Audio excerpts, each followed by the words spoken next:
भारतीय tribal party ने delisting के मुद्दे को लेकर भाजपा पर साधा निशाना और केंद्र सरकार से आदिवासियों के धर्म कोड 7 को फिर से देने की मांग। पार्टी के प्रदेश अध्यक्ष डॉक्टर वेलाराम गोगरा ने बताया कि डीलिस्टिंग करने से आदिवासी पूरी तरह से बर्बाद हो जाएगा। पहले कांग्रेस और अब भाजपा ने आदिवासियों के साथ खिलवाड़ करने का काम किया है। सभी ने मिलकर आदिवासियों के नाम पर राजनीतिक रोटियां सेकी है, लेकिन किसी ने भी कभी आदिवासियों का भला नहीं किया। पार्टी के देवेंद्र कटारा ने कहा कि आदिवासियों के लिए अन्य धर्मों की तरह अलग से एक कोड हुआ करता था, लेकिन 1961 में तत्कालीन कांग्रेस सरकार ने उसे खत्म करने का काम किया। उसके बाद आदिवासियों के धर्म परिवर्तन का काम शुरू हुआ। इसके पहले 1871 से 1961 तक आदिवासियों का कोड 7 था, लेकिन अब किसी तरह का कोई कोड नहीं होने से आदिवासियों को अपनी ओर खींचने का काम किया जा रहा है। उन्होंने आरोप लगाया कि आदिवासियों को क्षेत्र के अनुसार धर्म परिवर्तन करने पर मजबूर किया जा रहा है। भाजपा और आरएस की ओर से चलाए जा रहे डीलिस्टिंग कार्यक्रम के आधार पर आदिवासियों के अधिकारों को खत्म करना चाहती है। जहां सरपंच, विधायक और सांसद की सीटें रिजर्व है, वहां पर डीलिस्टिंग में होने से उनमें पूर्ण रूप से बदलाव हो जाएगा और वहां पर सामान्य सीटें आने से आदिवासियों को भारी नुकसान होगा। उन्होंने यह भी कहा कि अभी जो सरकारी नौकरियों में आरक्षण मिला हुआ है वह भी खत्म हो जाएगा और आदिवासी फिर से ठोकर खाने को मजबूर हो जाएंगी।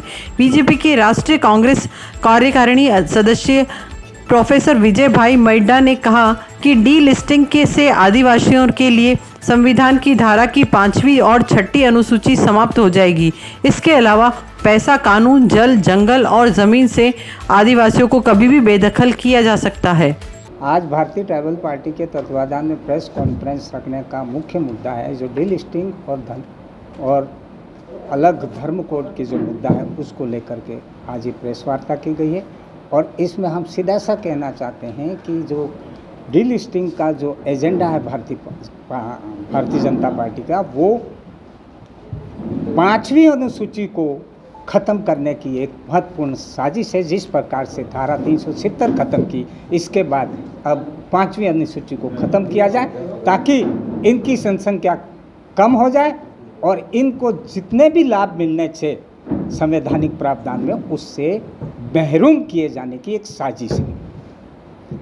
और इसीलिए आज भारतीय ट्राइबल पार्टी यह पुरजोर शब्दों में कहा जा रहा है कि जो वर्तमान सरकार और कांग्रेस बीजेपी की जो चाल है कि आदिवासियों को अंधेरे में रख के और वादा खिलाफी इनके साथ करके किस तरह से दोनों मिले हुए हैं और दोनों मिल करके उनका एक ही मकसद है कि ट्राइबल को ही इश्यू बना करके, अर्थात ट्राइबल के आंगन में ही सीडी रख करके एनजीओ भी वहाँ से बन रहे हैं, पार्टियाँ भी वहीं से बन रहे हैं, धर्म प्रचार भी वहाँ बन रहा है और सीडी ट्राइबल के आंगन में चढ़ के दिल्ली और आगे तक ले जा रहे हैं और उसी ट्राइबल को इस तरह से शोषित किया जा रहा है, संसाधनों से महरूम किया जा रहा है, विस्थापित किया जा रहा है। उसी क्षेत्र में डैम बनाए जा रहे हैं, पानी उसको नहीं मिलने का जा रहा है। जैसे जयसमंद झील का ताज़ा पानी आज जयसमंद पाल के नीचे के लोग प्यासे हैं, यहाँ मिल रहा है। और किस तरह से ट्राइबल को